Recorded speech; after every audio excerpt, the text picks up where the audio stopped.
I'm Thuranki Ramacharaka, and the Human Crystal, a chapter, excerpts from the chapter called The Human Crystal, in a book called Spiritual Nutrition and the Rainbow Diet by Gabriel Cousens, Cousens, MD, published by the Cassandra Press, San Rafael, California. I don't have the date. This is a photocopy that I made from just that chapter a long time ago.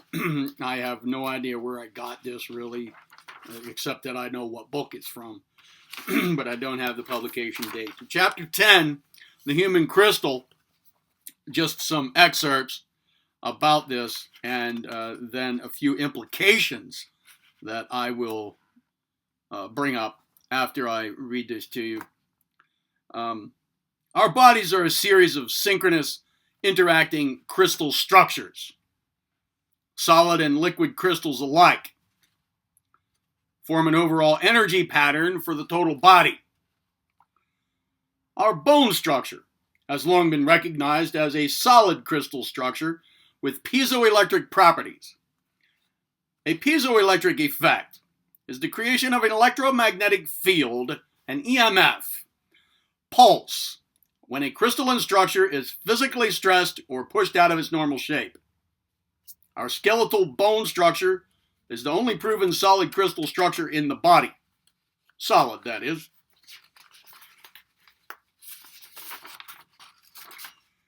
The main forces which create pulsed piezoelectric EMFs, or electromagnetic fields, in bone are the anti-gravity muscles, the cardiovascular system, voluntary muscles, and impact with the environment. And what can be deduced is that pulsing EMFs affect bone function, and that by varying the EMF wave, pulse, and intensity, the EMF pattern and the types of bone intracellular and extracellular response will vary. Another type of electric or electromagnetic field response is also found in bone structure, called streaming potentials.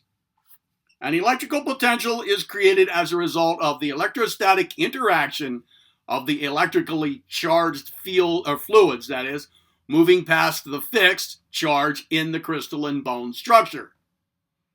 EMF fields in bone may also be produced as a result of bone's semiconductor or solid-state properties, which occur when there is a change in pressure on the bone structure.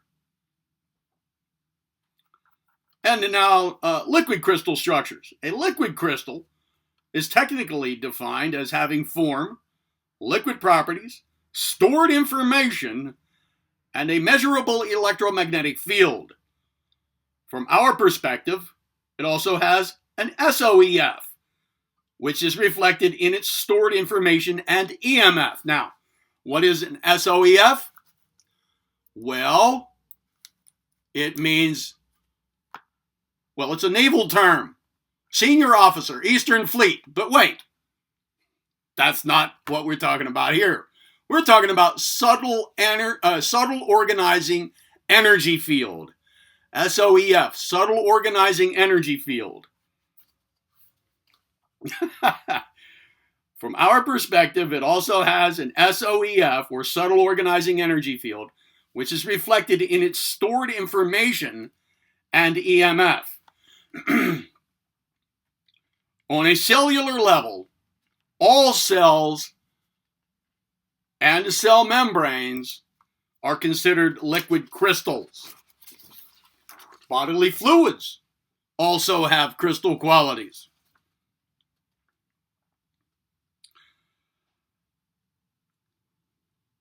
Identical crystal resonant fields emanated by micronutrients are attracted to larger resonant fields emanated by the organism's larger crystalline and liquid crystalline patterns. The idea is that of the overall living system as a complex of synchronistic, oscillating crystalline structures. And in a healthy state, the body's structures are a multi-leveled series of interacting systems and subsystems that resonate harmoniously. And from this perspective, Disease occurs when this synchronicity is thrown into a disharmony. Appropriate crystal balancing of the total system through the chakras or of subsystems with a particular organ or gland can be very beneficial for healing this dissynchronicity.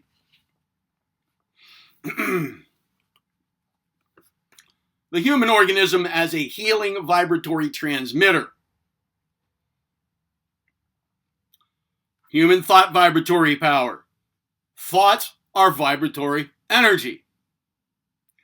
When one is able to tune to the SOEF pattern with the mind, the subtle organizing energy field with the mind, it is possible to send resonant vibratory thought form energy to re-energize and reorganize the dissipated SOEF system. Thought form energy. If you know about thought forms, very good. If you don't, you'll find information about it elsewhere here on my channel. Or you can look it up for yourself elsewhere. The human organism and mind can be understood as crystal transmitters. When we become a clear channel for, say, the divine force of unconditional love, it comes through us in a way analogous to a gem or crystal being activated by our thought forms. Summarizing the chapter, there are 8 points. Number 1, the key to understanding the assimilation of energy into our physical structure is through the awareness of our body as a series of synchronous interacting crystal structures. Number 2, our bone structure is our body's major solid crystal form. A particular EMF is generated from the crystalline bone structure. Its type depends on its generating source, piezoelectric, streaming potentials, or solid-state activity. Its energy intensity, its pulse characteristic, and the combination of all these interactions within the bone structure. Number 3, the other major crystalline-like system in the body consists of the liquid crystal structures which exist in every cell membrane, organ, gland, nerve, and muscle system. Number 4, bodily fluids. Because of the ions within them and the ability of water to become structured, also have crystalline-like qualities. Number 5, an explanation of how micronutrients reach their correct sites in the body is that they are drawn by their vibrating EMFs to the appropriate resonating crystalline sites in the system. Number 6, realizing the crystalline nature of the human body gives us a physical basis for understanding the efficacy of human thought vibrations, gems, crystals, flower essences, gem elixirs, and homeopathy in healing. Number 7, by increasing the subtle organizing energy field, energy, of the crystalline structure of a person, we create a renewed and healthy field which reorganizes the person on a physical, emotional, mental, and spiritual vibratory level. And number 8, we are indeed precious gems. Now, some considerations. Having said all that, consider all of the EMF influences bombarding our bodies and minds from the environment. I mean, just consider it for a moment. Cell phones, all those antennas that we see on the cell phone antenna towers, so-called cell phone antenna towers, all of those transmitting antennas, clearly overdone in quantity for some low amplitude cell phones in the area. And consider all the rest. I can't name them all. I don't even know them all. But just think of the implications with respect to their impact, their influence, the alterations and the manipulations that they put upon us, and what they will do, altering all that is spoken about in these excerpts that I just shared with you.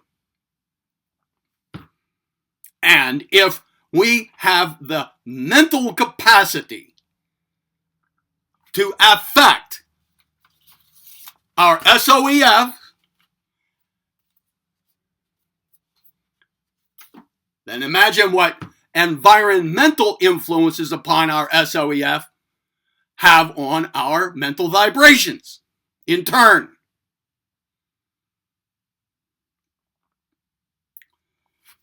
Just one last little note.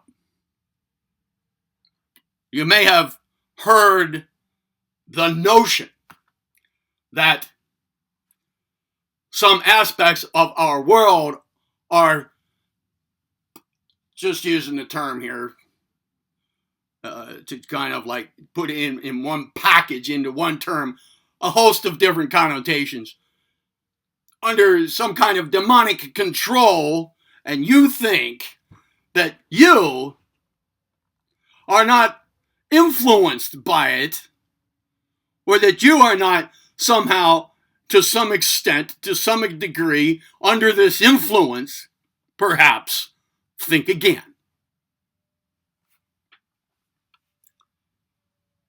I suggest looking a little bit more into how you can use thought vibration and thought forms for your personal integrity and sovereignty. At the physical level, the energetic level, the astral emotional level, the mental level, the spiritual level, and so forth. I'm going to furthermore suggest in closing here that if you believe that you are not so influenced, then perhaps that is an indication that you are. I'm Thiranki Ramacharaka. Be well.